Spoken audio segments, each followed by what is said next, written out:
This is December 29th, 2017, and two of the members of the Historical Awareness Committee are here with Bill Zeller at his house on School Street in Dunbarton. He just recently celebrated his 80th birthday. He's grown up here in Dunbarton. He was principal of the elementary school, and he's got a lot of history, and he's going to tell us about it from his earliest recollections. Okay. My family moved here from Hopkinton when our house burned down, house and farm, it all burned down. And we kind of lived with friends and so forth for about a year, and moved here in 1941 when my parents bought the house next door to where I live now. And this was not too long after the Depression. Money was tight. Jobs were, there was, during the war, there was the rationing, and we weren't able to get certain things for my dad, who was working as a salesman, I believe it was. He was also secretary of the Chamber of Commerce in Manchester. How many were in your family? There were three of us, or five of us. Mom and Dad, and my brother Ben, and then my sister Janet, and then myself, the baby. And so I was 4 when I moved here. And some early memories, I remember going to work with my father. Another fairly early memories that could have been bad. Because there were no seat belts in, let alone having to stay in your seat. And Dad was driving home at night in the old Model A Ford, and somehow turning into the driveway, he hit the tree, and I was standing up and went right through the plate glass window of the Model A. And that was real glass back then? That was real glass, and no safety glass, and so I had a big cut down into my eye, and I remember them setting me on the right beside the sink and so forth, and then they decided they'd have to take me to the hospital, and I think I had 13 stitches there. But that was my first of many mishaps of a young boy growing up in Dunbarton and the old Model A. How about your brother and sister? Do they have any unfortunate accidents that you recall? I'm sure they had them, but I don't remember. I guess I remember my sister trying to jump over the barbed wire fence and didn't make it. She had quite a gash in around her ankle. Yeah, she was, we were all... Now you had barbed wire because you were living on a farm with... Yes. When we first started here, it was during the war that Dad went to farming. He couldn't get...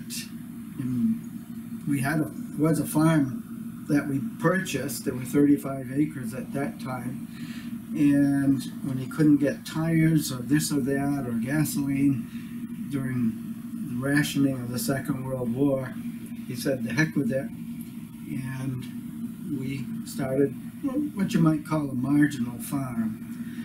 We produced enough milk to sell a little bit and to produce all the milk we needed.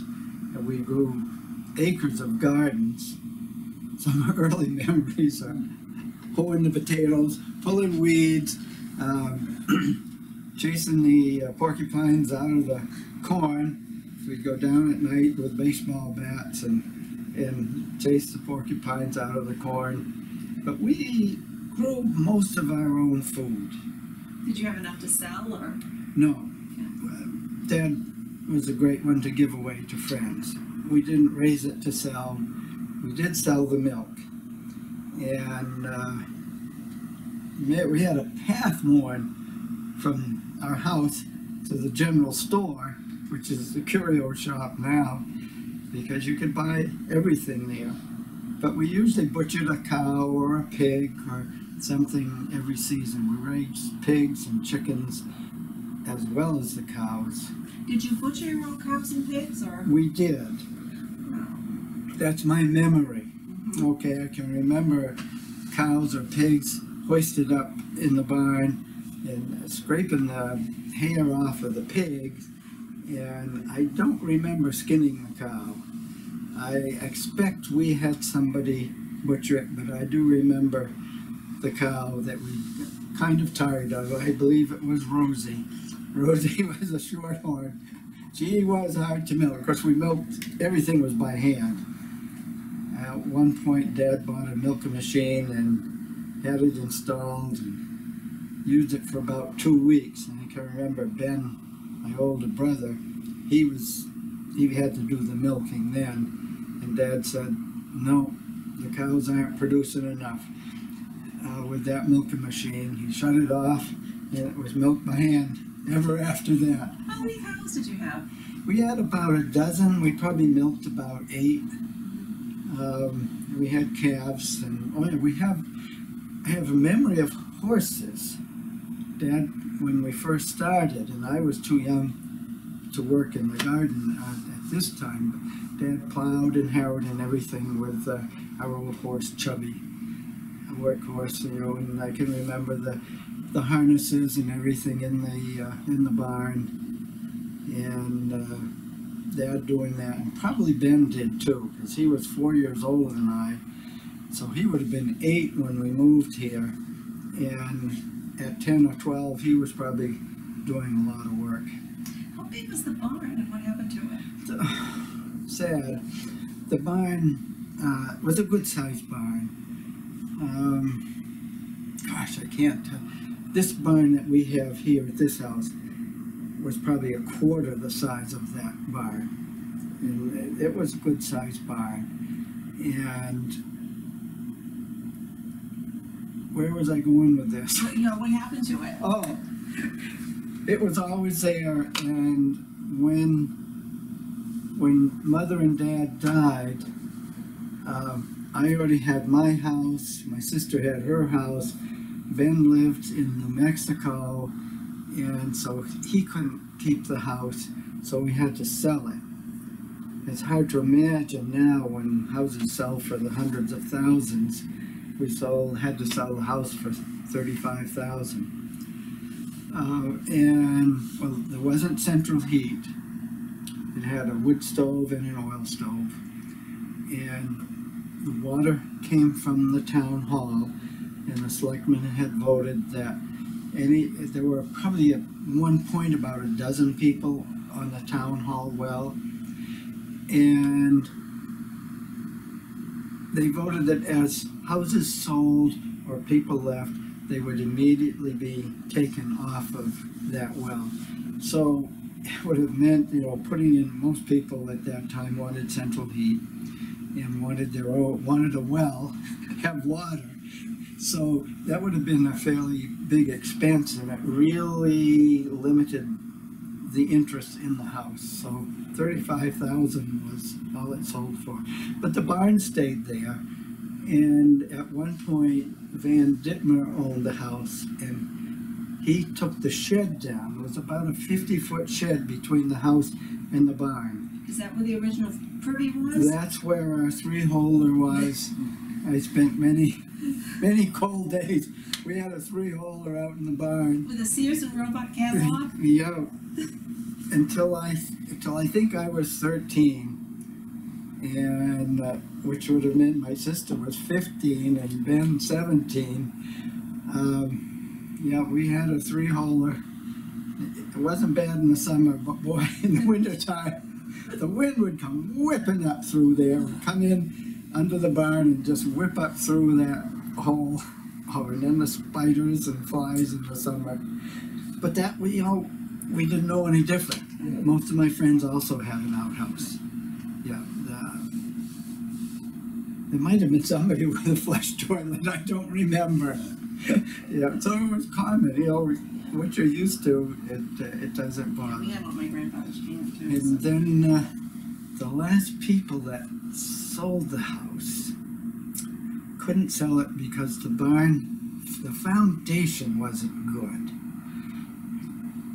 Somebody had put in, I can't remember which owner did, there were about 4 owners before the previous owners, had put in a septic leach field, and the person who put in the leach field blamed the person who had put the foundation in the barn. Was a new foundation, cinder block, and the foundation person blamed the people who put in the leach field, and so nothing was settled. Just kind of collapse. And anybody interested in buying the property saw that as a money pit. So the only way that they could sell it, they thought, was to tear it down. And I was here one week and it was up, and I was gone for a week, and I came back and it was gone. They didn't dismantle it and sell it, they just No, they tried. They tried, but people who do that felt it. There probably was some rot here and there. It would have been a lot easier here at this point in time to do something probably, because there were some beautiful beams in that. Yeah. Gosh, it was a great place. And of course, back then we put all the hay up loose. And it was when I was about 14, I think. No, younger than that. Anyway, when the Centerview Farm, that was by the church, that burned. And who owned it was that very at the time? sad. Jack I don't think Jack owned it at the time, because he was fairly elderly at that time. I believe it was another family that owned it, and I didn't know them real well.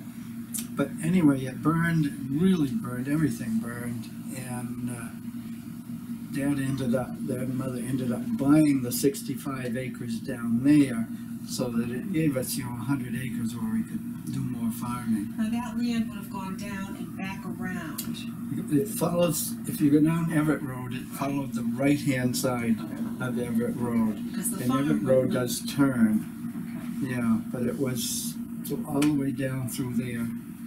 So we had an old doodlebug, which would be an old truck cut down, a couple of transmissions in it. And that was what we farmed with until I was probably about 16 when we got a real tractor, a little Farmall A, and then we farmed with that. And that had a mounted cutter bar. Previous to that, we would tow the mowing machine behind the old doodlebug, and it had a 4 or 5 foot cutter bar on it. We would cut the hay. And then we'd go around with what's called a dump rake, because you had to dump it. You could step on a pedal, and it would kind of catch, and then maybe come up, but it was a lot easier. And of course, as a kid, you wanted to be macho, so you developed a pretty darn good right arm, because every 30 to 50 feet, you had to dump it, and around and around and around the field. And did you have a baling machine after no, that? and then we put it into piles, piled the hay, yeah, and then we'd go around with the old 1934 Chevy truck. Dad had built an extension on the back, and we would pile it onto that, and you had to build a good load, otherwise it would fall off. And so we would pile it on that, and it got to be where after a while where I would be up on top building the load, and my brother and Dad, and probably my mother too, were pitching it up on. And then you'd drive that up to the barn and drive it into the barn, and then you'd pitch it off into the hay mows. And then of course come time to feed the cows, you're pitching it back down. And so it was labor intensive, but you were in really good shape. So you built up those shoulders. Yeah. I can remember I went into the Army when I was drafted when I was 21, I think. And in my whole company, I was not a big guy. Still not. I'm still growing. No, not really. But I won first prize. I won the PT contest of my whole company. I still have my trophy up there. This is the only trophy I got for A good Dunbarton farm boy. Yeah, push-ups and pull-ups and squat thrusts and all kinds of stuff. And I was amazed that I won, but I was in pretty good shape then, as every farm boy would be. Now, other than working on the farm, what kind of things did you do in your leisure time when you were a child? As I look back, we didn't have a lot of leisure, but of course we did. Even every morning before you went to school, by the time I was probably in the 8th grade, which I went to 8 grades, right here, all 8 grades in 2 rooms, and get up and milk the cows, and then wash up a little bit anyway, get the smell off, and go to school. And then when you came home, it was time to do some more work, plus homework, which I wasn't real good at. I didn't like that. But there was always that work. And in the summertime, every sunny day, you were in the hayfield or in the garden and so forth, it seemed. But I can remember Johnny DeLude's father taking us to the beach. We'd get there'd be 3 or 4 of us boys in the back of his Studebaker pickup, and he would take us to the beach. Which beach? Ogunquit. I believe it was Ogunquit. It could have been York. But I don't think we went to Hampton. I don't know, because when I did get older, it was always York or Ogunquit I went to, so I assume that was a memory. You know, Johnny, when he was in high school, worked at a hotel, St. Aspenquid, I believe it was, at Ogunquit. That must have been a travel. Yeah. No highways. That's right. And in the back of a pickup, though, it was fun. You can't do that now. I mean, it must have taken a bit of time. It did. Yeah. Yeah. You went for the day, though, right? Oh, yes. Leave in the morning and get back at night.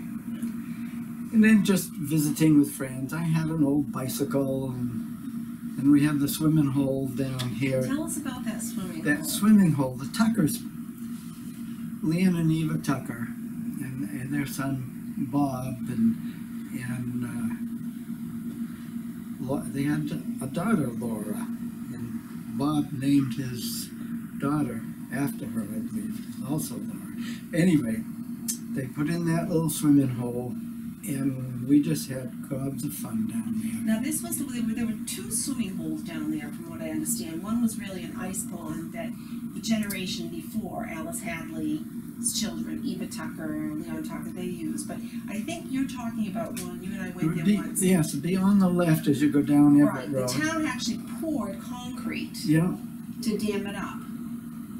There was a concrete dam. Right. I don't know if the Tuckers did it on their own or if the town poured it. It was their land and they did it. And back in those days, you didn't think about anybody suing you. Oh, no. You didn't. Gosh. I remember you said it was deep enough that you could take a good jump and go in. And I can remember John Bartlett and some of the older boys diving in.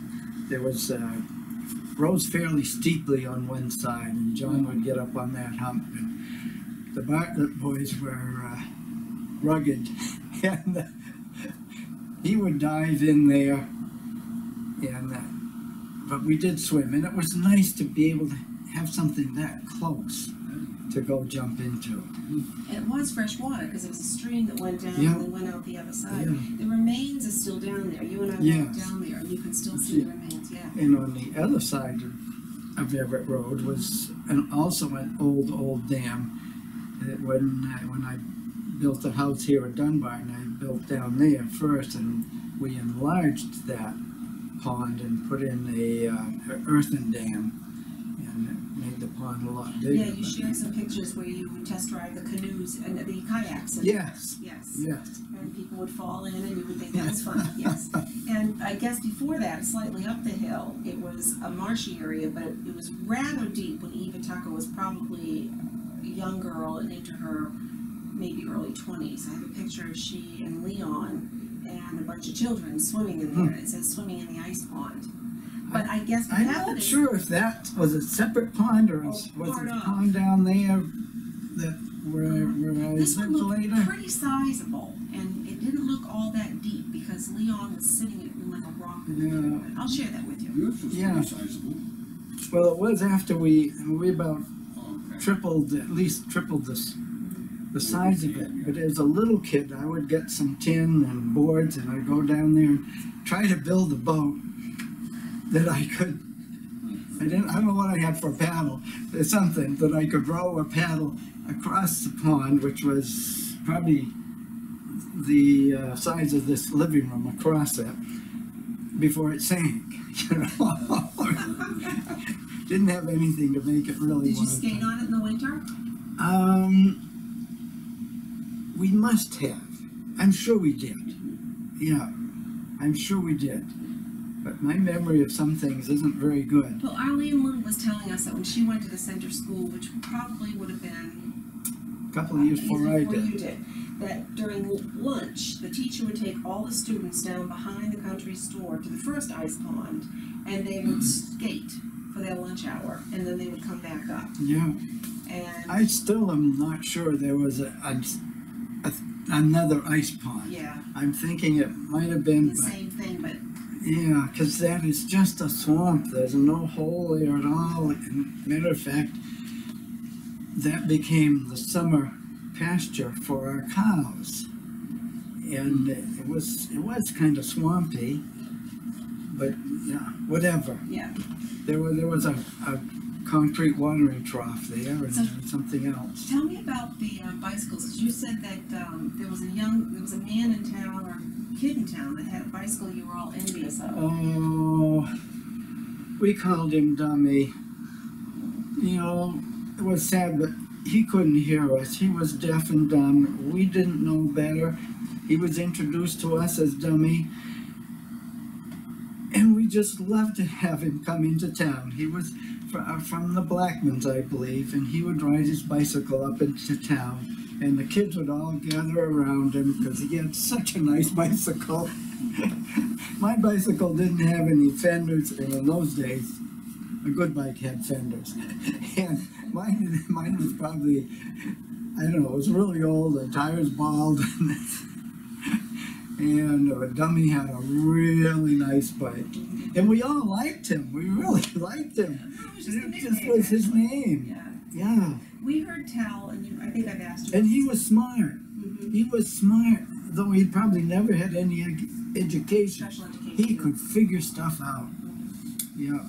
We were told that he lived on Legate Legate Hill Road, which is now yeah. Rangeway. We were told by someone else that there was an Indian, Native American Indian that lived on that. Don Unti said there was an Indian that lived on that road by himself in a small place he had built, which Don precedes you by, well, he's 92, he's gonna be 93. Okay. Yeah, so by 12 years, but we didn't know if Yeah. you'd ever heard any stories No. about that.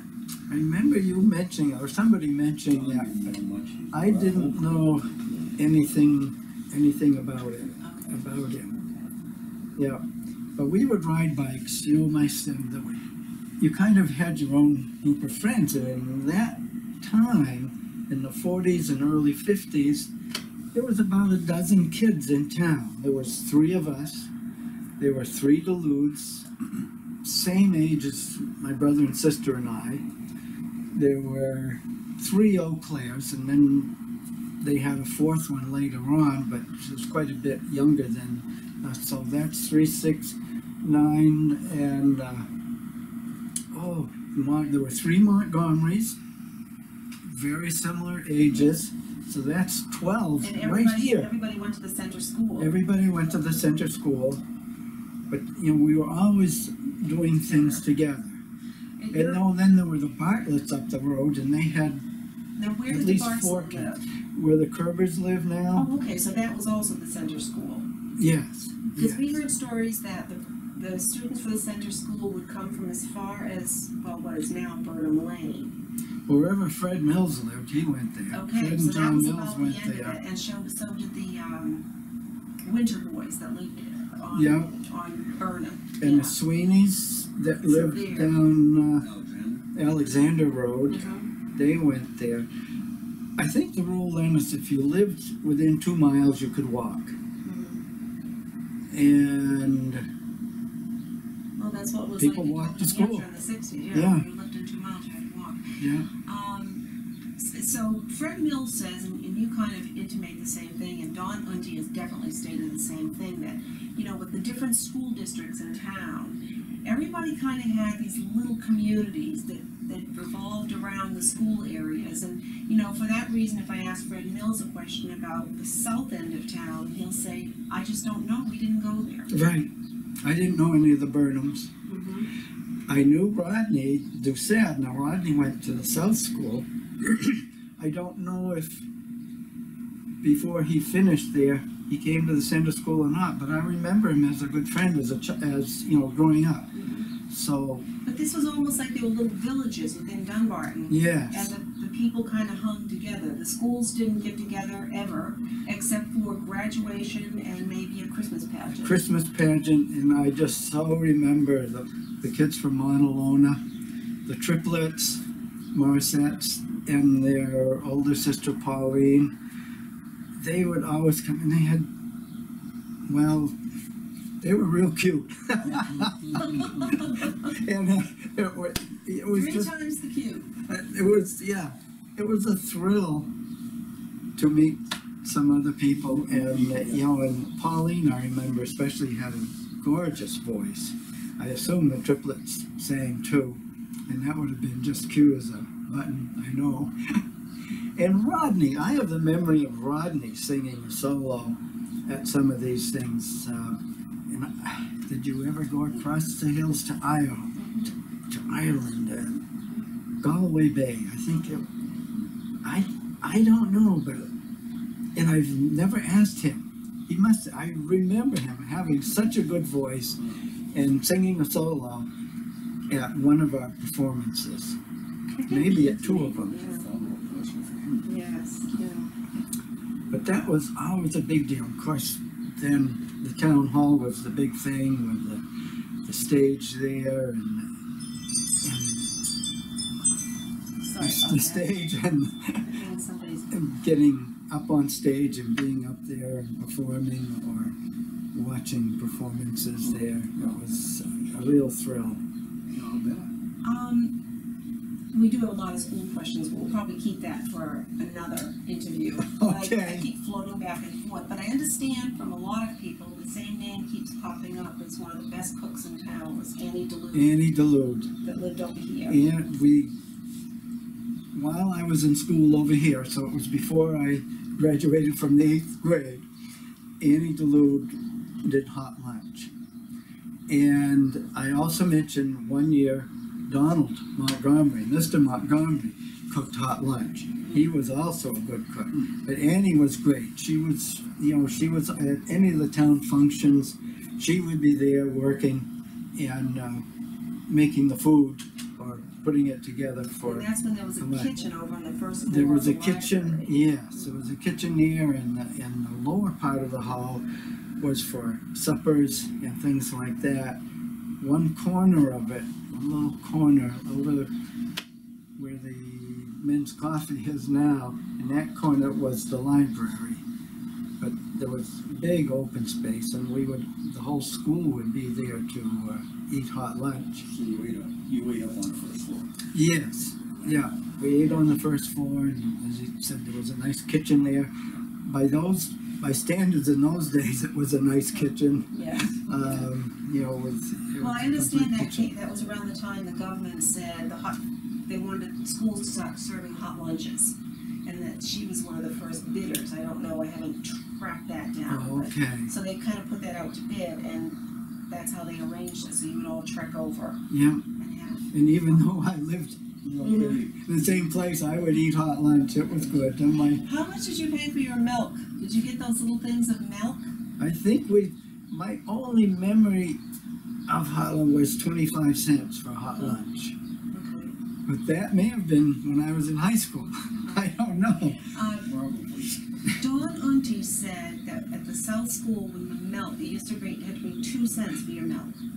2 cents? Yes, remember, he has 12 years on Oh, The we milk's probably 2 paid a cents. nickel. Yes. Oh, you couldn't have, because I paid 3 cents. You paid 3 cents? When I was in school, we paid 3 cents for one of those little cartons. Okay. 3 cents for a month. That was a big government thing. We- Everyone had to have the We milk. only got it, it came with the lunch, so I don't remember it separately. No, where we went to school in Dover, the milk was separate. Yeah, good, that's that. Yes, You can with the lunch or you can just buy it. yeah. I don't And know. the lunch was 25 cents. When I went to high school, it was 25 cents. 25 cents, so, Yeah. When you, I was like, yeah. Oh, My goodness. yeah. When Okay. you're thinking about the swimming pool, one memory I have there, which isn't the best memory, but it's crazy. Riding my old bicycle, hurrying up to get down there, because I'd probably been doing chores or whatever, and hurrying to get down there, and hitting a bump. It was a dirt hill, it was dirt all the way from Route 13 down, that none of it was paved. Hit a bump, I bounced up off the seat, came down on the crossbar, my toe went into the spokes, it almost cut my big toe off on my right foot, and I hobbled down. I don't know, I must have half ridden, because I wouldn't have wanted to, went down and stuck it in the water in the stream. The blood was flowing. Oh my gosh, that hurt. that hurt. It hurt a lot. It was not. Probably if I hadn't had such tough skin, I was riding barefoot. I mean, we did everything barefoot in the Tell us summer. about that, because I've seen a lot of pictures in other towns of school groups at school barefoot, but I haven't yet found any in Dunbarton, but I everyone can't says they remember played. wearing shoes, but I must have, but probably not in the first 4 grades. In the summer, I wore a pair of shorts, and that was all. Pair of shorts, and probably wore the same pair all week long. Probably slept in them too, I So, don't but know. didn't you ever step on a piece of glass? Oh, we probably had cut feet, Yeah. but if you go down through the fields, and if there was a fresh cow flop, you'd step on that and let the squish up between your toes, and it was nice and warm. I can remember Bernard Hodgman lived where Nancy Frost lives now, and the Hodgman boys were all big and tall, and Bernard saying, "You know why us boys are all so tall?" I said, "No, Bernard, we were always walking barefoot through those cow flops." Fertilizer. Yeah, it made us grow. They were all big, tall compared to me anyway, 6 feet or so. Yeah. But we just always went barefoot.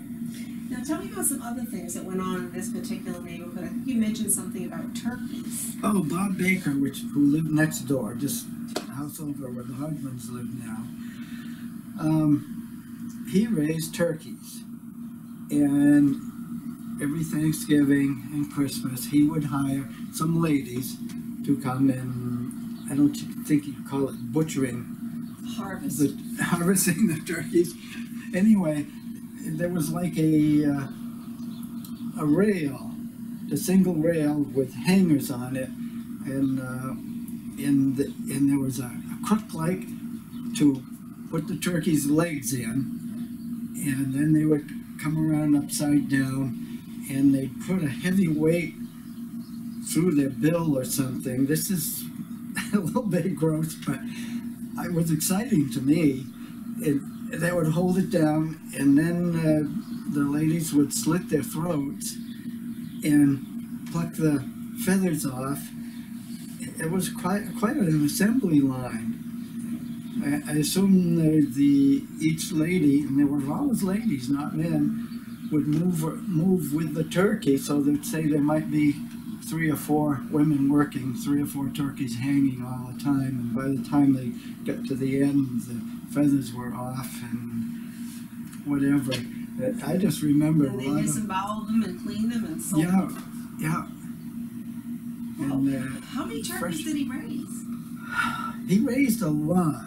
I can remember as a young teenager helping him build a fairly good sized turkey pen, raised about at least 4 feet off the ground, and it was all mesh on the bottom or wood slats perhaps. Now, his land must have gone further back at the time. Did it go back to where the school was? I think the property where the fire pond was ours, was part of our farm. Way back when, I would have thought, because that was also a farm, it would have been bigger than what was just there, but I'm not sure. It's a pretty small barn there. When was that And I fire think- pond built? It was where our cows in the summer, or when they were pastured back there, that's where they got their water. It was a spring. It was the cow pond, yeah, springs. And it was probably 2 or 3 feet deep. And I remember Dad, he had like a big iron bucket scoop with handles on it. He'd hook the horse to the scoop and pull it, and you know, if you lift it up, it would dig deeper. If pushed down, it would level off. And him digging it out so that it would be a little better. And of course, the fire department made it a lot deeper. But it's a good spring there. Well, is that the one that feeds this and then goes to yours and Yeah. then goes down to Corin's? Yeah, Yeah. And she still has water running out the other end, doesn't she? we did this year because it had all that rain towards the end of the summer. I think last year was pretty dry back. Yeah, very dry. But so when I was growing up, that was part of our property, and that's, you know, Dad and Mother sold it, they gave it to the fire department, that section, and then all the rest to the school. I remember Connie Casella when she used to live at the house that Peter Heckle lives in now. Yes. Her parents didn't own it, but she lived there. She came here to live with a relative. They used to get their turkey From Bob Baker? Bob Baker. Oh, She told me they waited every year. And there were a couple places in town that did turkeys. There was the place down below me, John Gravis' first big house. They raised Holland turkeys down there. And then there was on Twist Road. guard boats? Right, the big one. That was They had a huge big commercial one. operation, right. Still like to get some pictures of that. We haven't found any Yeah. of that yet. Yeah, Bob was a really nice guy. He lived there and took care of his mother. She wasn't an invalid, but Bob never married, and he Now, was... he also was part of the turkey raising. He and Bob Blaisdell raised the turkeys down below me at John Gravis' Really? old house. Yeah, he was part of that. Oh, operation. okay, I didn't realize that. Yeah. Okay, so you have turkeys here. What else went around in the center? Well, the Bartletts had a farm, and of course, up until the Centerview farm burned, there was that farm there. Just about everybody had a cow or two, raised chickens or a pig or something, and I was That was told that there was a woman that for a period of time had what they called the beer hall. Peg and Jerry Sampson, straight from Ireland they were. I thought she was anyway. I can't do her accent. I used to love to listen to her, and as I remember her, is quite a bit older. But there was Maple Lodge, beer sold here, big sign out front. But that, originally, if you look at that picture from the airplane in 1929, it was all chicken coops out behind there. So it probably had been a chicken farm. Of course, originally it was a house about the size of this one. It was the Second Congregational Parsonage. And I don't know who or when it changed in quadrupled in It size. went up and then it went Yeah. over and then it did this. and- Yeah, because it was just a story and a half when it was. So, Bill, when you lived there, what was the scene looking out towards the west? Just about the same as it is. Really? Just about the same. There's no new houses. But the trees? But the trees are also. Oh, you can't see the sunset quite as well. But because they have grown. But other than that, the houses are all the same. If you catch the little bit of the one where Mark Andrews lives now, that wasn't there then. But that's about the only one you can see now. That Those are the only new houses there. right, yeah. But the trees must have been... You know, I don't, because I was a lot shorter, so maybe. Well, In the late I don't really 1880s, when there were a lot, like Prospect Hill had, the house here was a boarding house where the summer boarders came, and Centerview Farm, the summer boarders came. You could see all the way across to all the mountain ranges. But when the farmland slowly That's became true. deserted, Yeah, which started after the Civil Wars, which started in the 1860s and 70s, but up until like the 1880s, 1890s, it was still all open, but after that it dramatically changed as the pine trees yeah. popped up and took over the new growth. I remember cutting wood down there, you know, because we burned wood, and that after we purchased the farmland there was a lot of trees there then, and some of Dad's old wood roads are still there. Yeah. Now, tell me about the country store. The country store, oh my gosh, country store, and that's where we got our mail. Dave Hadley was, I guess he was the town clerk and the postmaster and the store owner. And it's interesting because it was his wife who inherited the business, but because he was married to her, he lucked out, I guess. Yeah. The three generations have passed down through the women. Through the women, yeah, from from John Bunton on down. And it was just loved to go to the store. They had what seemed to me a huge penny candy counter. It was probably about this big. Well, I'll say 5 feet maybe. But it seemed huge, and you had penny candy, and of course the most expensive thing was a nickel, say, for a Hershey bar or Mounds or something like that. And behind that was ice cream. Oh, yeah. And early on though, I can remember going down there to get a pound of hamburger or something, and they would grind it right there for you. They would get the meat out, grind it, and wrap it in the paper and string, and I'd bring it home, and I'd go down with a gas can, a 5-gallon can, to get gas, 18 cents a gallon. Or kerosene. They used to sell the kerosene too, but that was earlier, right?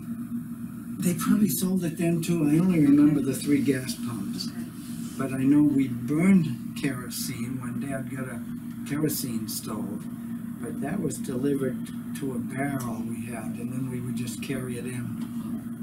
But back to the mail. So the mail didn't come to your house? No, It's in the town center. you could have a box there. And so I can remember, and you could see if there was any mail in your box because it was glass on our side. And so if there was anything in the mailbox, you'd see it was there. And What happened to all of that old equipment? I don't know, but there's, A lot of those cases and things. yeah, it wasn't huge because there weren't, Right. I mean, even when I was in high school, there were only 500 people living in town. And it's, That store now encompassed that area. yes. In the picture, certainly from when I was growing up, it's no different. The back area where the door is, where storage was, it was just a chock-a-block Yeah, full. Now, Dave Hadley, did he keep his town clerk desk in that area, or was it off in another room? I'm not sure.